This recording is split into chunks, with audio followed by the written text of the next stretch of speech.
I've received a lot of comments like this, so I want to talk about it. There are 3 parts to this response. The first is that people are aware that MAGA or MAGA mentality isn't exclusive to America. It's just that obviously it started there, it is about Trump, and it is predominantly an American thing. But people aren't in denial about the fact that it could, in theory, become a problem in other parts of the world. The second part of the response is to tell you that we had an election in Australia last year where the candidate who did run on a Trump-esque platform, both in terms of policy and the way he presented himself, lost big time and lost real bad. Real bad. So countries like Australia, and the same is true for Canada, and also like the UK when you look at their last general election, countries are rejecting that brand of politics, and that could change. I know we're seeing some polling in Australia and some polling in the UK about the rise of right-wing parties, but fundamentally when we've had our elections, the people in these countries actually have rejected it. Now, if you're still here, I want to give you the third part of the response, which is fundamentally our institutions are designed in this country to prevent or minimize the likelihood of MAGA or a Trump-like figure happening in this country, which just makes it far less likely. The idea that it is a equally likely problem that we're going to be dealing with here in Australia is untrue, and there's a number of reasons why. A good example is that because we don't have a presidential system, we don't have the same cult of personality issue that gives rise to figures like Trump, which happens, I think, more exclusively in a presidential system. There are also 2 other things you need to know about the Australian voting system. The first is that it's compulsory, and the second is that we use a preferential voting system, both of which functionally result in moderating our politics closer to the centre. Now, as someone who is personally really progressive, I'd sometimes love it if we had more progressive parties win government. But I know that it's likely in Australia that our centrist parties are the ones that are fundamentally able to win, because our institution and our voting democratic process is designed that way. Is MAGA just an American problem? Short answer, it started there. But the playbook, blame outsiders, reject democracy, attack the press, promise simple solutions, that can spread anywhere. Here's the thing though, Australia rejected it, Canada rejected it, the UK rejected it, their Trump-style candidates lost. So what's the difference? Better institutions, stronger democracy, or just luck? Today we're breaking down why MAGA thrives in America but fails elsewhere. Why allies are preparing for invasion. Why the movement promising prosperity is delivering chaos. Welcome back to Mind Mirror. Let's figure out if this is America's problem or everyone's. The final thing I'll say that I think is a fundamental cultural difference between Australia and America is the focus on the individual versus the focus on community. I think the US is more individualistically focused. I think that this is particularly a white American issue, because I think marginalized groups are better at collectivizing more generally because they have had to historically. So this is a white American problem. But I think we saw this a lot during COVID when Australians by and large understood that we had restrictions placed on our freedom of movement and stuff like that, because it was a health concern, and we actually didn't see a whole lot of protests about it because the idea of the community or the greater good or the society actually can win out. So yes, we know that MAGA isn't just an American problem, but let's be clear, it is an American problem fundamentally. And there are good reasons to believe that it won't exactly be replicated the same way in other countries because our institutions are designed to protect us from that process happening. The strategy of the MAGA movement has always just been creating an artificial problem, pretending to solve it, and screwing over other people in the process. I just made a video of what actually is happening in Minnesota and why that conservative influencer who posted that video that's been astroturfed by Elon Musk on Twitter is full of shit. But that garbage video that didn't prove any new fraud whatsoever has sparked a larger conversation where you have people like Elon Musk saying that actually there's $1.5 trillion in fraud across the nation. And you know what? Maybe he's right. Maybe there is trillions of dollars worth of fraud across the nation. If only there was a department that could look into this, something like a Department of Government Efficiency. Oh wait, I remember. We had this exact same conversation almost a year ago, where you had the President of the United States create a brand new department for his friend who spent hundreds of millions of his own dollars to help him get elected, where Elon Musk himself said that Doge was going to find $2 trillion worth of fraud, which he later reduced to $1 trillion because he knew he was just making numbers up. He didn't have any actual proof for anything he was saying. Well, obviously the overqualified team of Elon Musk and a bunch of 19-year-old tech students who were given free access to run their fat little fingers through every single aspect of the executive branch found trillions of dollars worth of fraud, right? No, it was a catastrophic fucking failure. So, remember the promise? $2 trillion in fraud. 2 trillion. What did they find? Zero. Not a single fraudulent dollar. Just programs they didn't like, so they cut them and fired thousands of workers. Illegally, which means lawsuits, which means the government will pay more in legal fees than they ever saved. It's like hiring someone to fix your sink. They smash every pipe with a hammer, flood your house, and say, "Look, I fixed the leak." Oh, and 600,000 people dead from aid cuts? That's not efficiency. That's violence with a spreadsheet. First off, apparently we have the most efficient government in all of mankind because Doge proved exactly zero fraud whatsoever. So it had to resort to saving money elsewhere. And even the largest amount that Doge claimed to have saved doesn't even come close to the 1 trillion they promised to find. And it doesn't stop there. Nobody actually knows how much they actually saved. Not only have their reports and their receipts of their savings been grossly exaggerated and proven to be false, and the number they claim to have saved on their website is significantly lower than the number they claim to have saved in general, it's still reported to be probably lower than even that, with the amount of money Doge lost by illegally firing hundreds of thousands of government employees. Oh, and the government savings we did get was really just cuts to departments they didn't like USAID, for example, which gives foreign aid overseas, in which the cuts made to that reportedly already have resulted in the loss of lives of 600,000 people. And that's just a fraction of the 14 million people that are projected to lose their lives over the next 10 years because of this. But hey, at least we got absolutely nothing from that. If you want to talk about fraud, that's fine. We all agree that fraud is bad. But don't just lie and throw around baseless allegations of fraud just to rally up your base. Because somehow 2 grown-ass men with their group of security can go from daycare to daycare center in Minnesota with a camera screaming asking where the children are. A situation in which every single public school in the United States would have a lockdown for. And just because they showed a bunch of blocked out windows, some of which were buildings that weren't even open yet, and had random files of alleged fraud that we have no idea where it came from, when I call all this out and call this stupid, which it is, I'm the one that's biased. When I make a video talking about what actually happened with fraud in Minnesota and showing actual receipts, you're gonna sit there and call me biased when I'm just telling you that we can't charge random Democrats with imaginary crimes they didn't commit. Like, okay, bro. And outside of the line about the Charlie Kirk thing, I don't know what that was about. The line about feeling the need to defend politicians is such projection. As I watched the President of the United States himself do a crypto rug pull scheme that cost his followers billions of dollars, all while making him and his rich friends hundreds of millions of dollars in the process. Oh, and my bad, how can I forget that his wife did the exact same thing? That's something that cost Trump supporters money, and they're still defending him for it. And I just can't take the double standard anymore. Because the MAGA movement will just continue to make up problems to rally up their base, pretend to have fixed the problem by going after vulnerable communities, and hurting innocent people in the process, like taking away funds from children in Minnesota.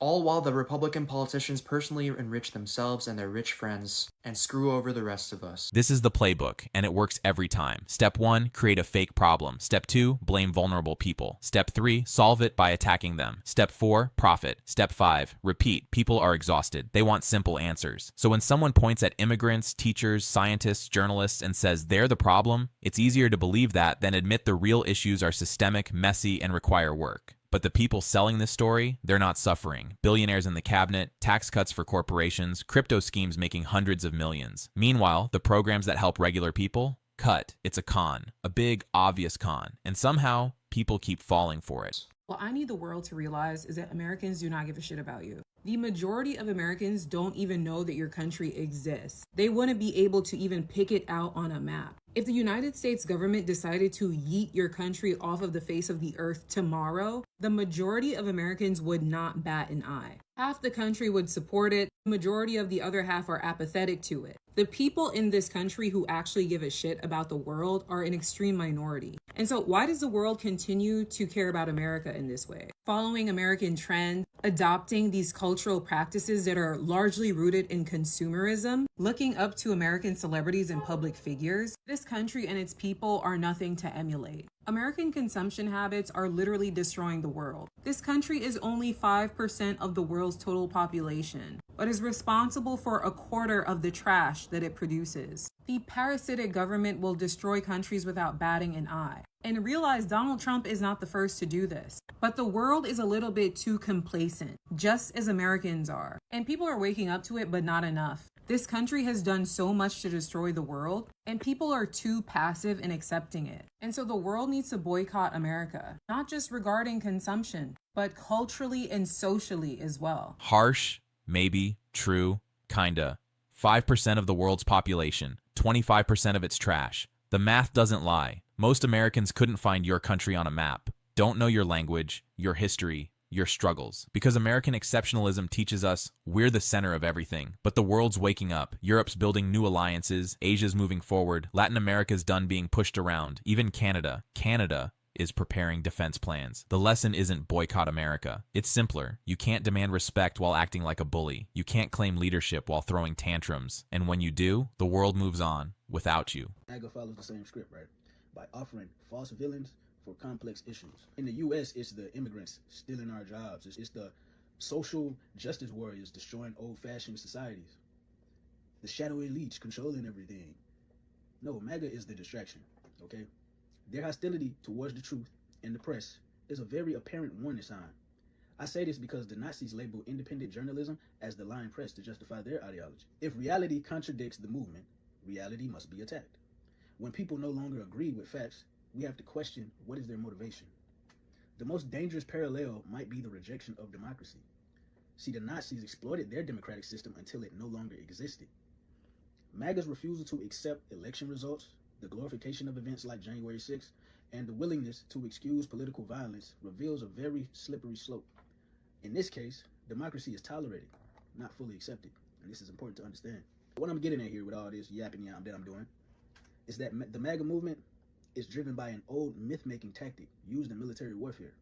It resembles a political fantasy used by fascist regimes. People hate this comparison. You're being dramatic. Stop calling everyone Nazis.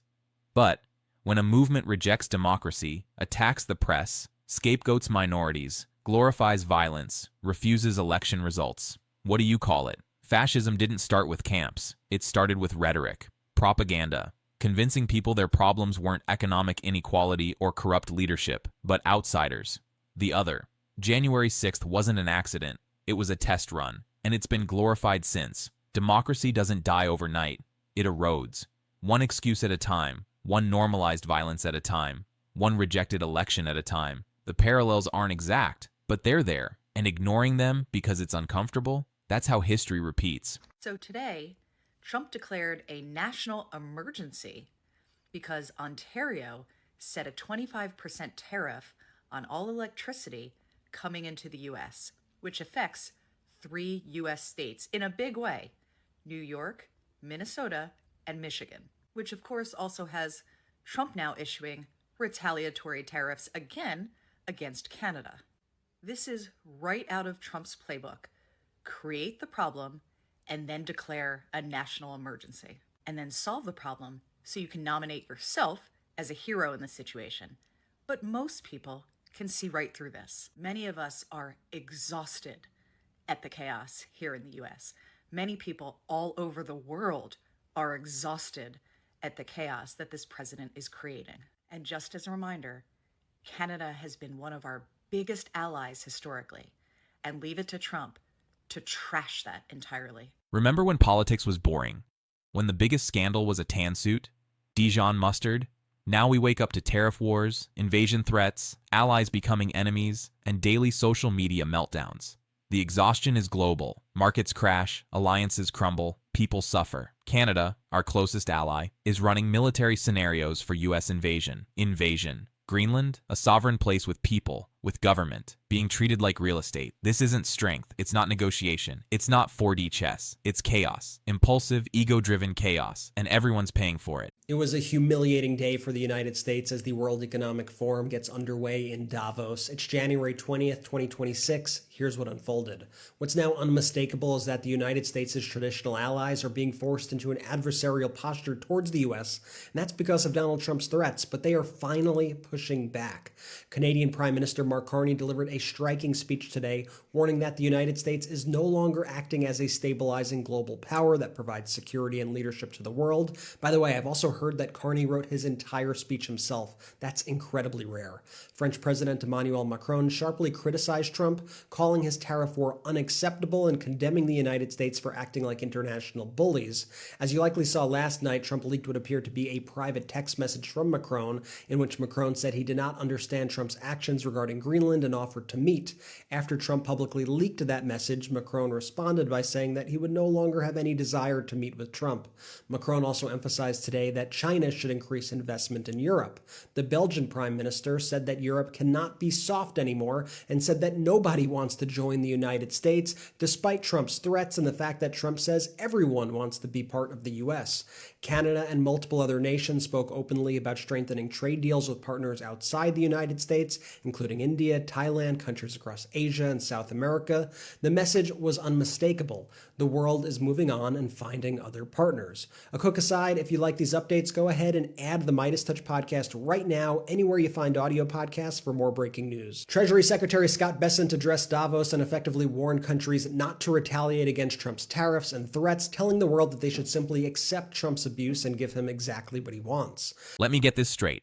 Threaten tariffs. Countries find new partners. Escalate. They retaliate. Then demand they stop retaliating, or else. And a Treasury Secretary, someone who supposedly understands economics, tells the world to just accept the abuse. That's not how anything works. If you punch someone and they punch back, you don't get to cry, "That's unfair, only I'm allowed to punch." Countries have sovereignty, economies, people who depend on trade. When you act like a bully, the world moves on. They'll trade with China, India, each other. And America will be left with soybeans nobody wants and a military we can't afford. This isn't America first. This is America alone. Commerce Secretary Howard Lutnick went even further, declaring that the Western Hemisphere must belong to the United States while attacking Europe for embracing clean energy. So who is aligning with Trump? Belarus, whose dictator has already signed documents to join Trump's so-called peace board earlier. Trump has also invited Russian dictator Vladimir Putin. So that leaves the United States, Russia, and Belarus versus basically the entire rest of the world. After France refused to join Trump's fake peace board, Trump threatened a 200% tariff on French wine imports. He also reposted a message on a social media platform claiming that the U.S.'s real enemies are not China or Russia, but rather NATO, the United Nations, and what he called the enemy within. Meanwhile, Canada's armed forces have reportedly modeled scenarios for how they would respond to a hypothetical U.S. invasion. Greenland's prime minister has also urged his country to prepare for a potential U.S. invasion. When Trump was asked about all of this during a disturbing press conference today, he told reporters, quote, "You'll find out," when questioned about how far he's willing to go to take over Greenland. And we're now learning that Germany has joined France in saying it will ask the European Commission to explore unleashing the EU's so-called trade bazooka in response to Trump's threats to seize Greenland. The bazooka is a major anti-coercion policy tool, formerly known as the anti-coercion instrument, that allows the EU to retaliate against economic blackmail from countries with measures like tariffs on goods, restrictions on services and investments, or exclusion from public procurement contracts. Never used before, its potential activation signals growing European unity against Trump's aggressive tactics and could target tens of billions in U.S. exports if tensions continue to escalate. That's where things stand tonight. Spread the word and follow for more. The EU's preparing the trade bazooka, never been used before. And honestly, good. The U.S. has bullied smaller countries for decades, using economic power to force compliance, threatening sanctions whenever someone doesn't bend the knee. Now, tables are turning. Europe's united, not backing down, not begging. They're saying, "You want to play? Let's play." The EU's economy is massive. If they retaliate fully, blocking goods, restricting investments, cutting contracts, American businesses suffer. And here's the thing, this was avoidable. Trade wars have no winners. Prices spike, jobs vanish, supply chains collapse, but regular people pay the price. Farmers, workers, small businesses, crushed, while billionaires stay fine, then blame immigrants, China, anyone but themselves. President Donald Trump became successful in winning the US elections because he led the MAGA movement. MAGA, Make America Great Again. And the people in America were so sick and tired of the economy was battling. There was mass illegal immigration into the nation of America. People coming from all over the world, dumping their junk into America. Not the best, the worst of people. American policy, especially foreign policy, was benefiting the global elites. Climate change and renewable energy, and where America has a lot of fossil fuels, and a huge focus on outside as opposed to internally. Some of the Western media called him a nationalist or a white nationalist, of which, unfortunately, the numbers tell us that a lot of Black Americans and Hispanic Americans, African Americans and Hispanic Americans supported Donald Trump. And these are the mandates that Donald Trump received from his people has been primarily to protect the American people. I wonder if other countries, and even my own country, if we can take away the good from what he has produced for his nation. One of the things is that we've all noticed is that when he says something, he does it. Like him or hate him, he's a man who does what he says he's going to do. As you can see right now, he has put the wall in Mexico that borders America, and the wall is there. You can feel it, you can touch it, you can see it. The number of illegal immigrants have gone down drastically since he put up that wall. He's brought back manufacturing, and he is still putting back manufacturing to the American economy. That's why you saw all of those tariffs and those high tariffs that he put on all these other nations. He closed like over 30 different countries from people coming into his country. For example, there was a lot of issues like people from Islamic countries that were responsible for things like jihad and things of that nature, terrorism, and even people just coming into the country. Like there was an issue with Nigerians coming and making babies and delivering their babies in America, and that was causing some problems.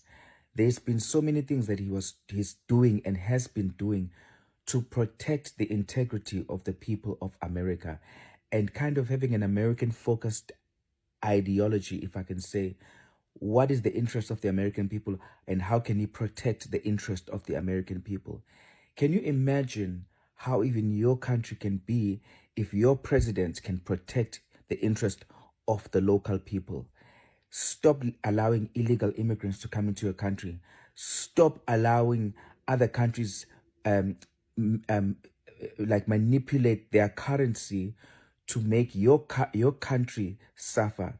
Stop allowing foreign influence, bringing drugs, bringing terrorism, bringing human trafficking, bringing all kinds of ills into your country.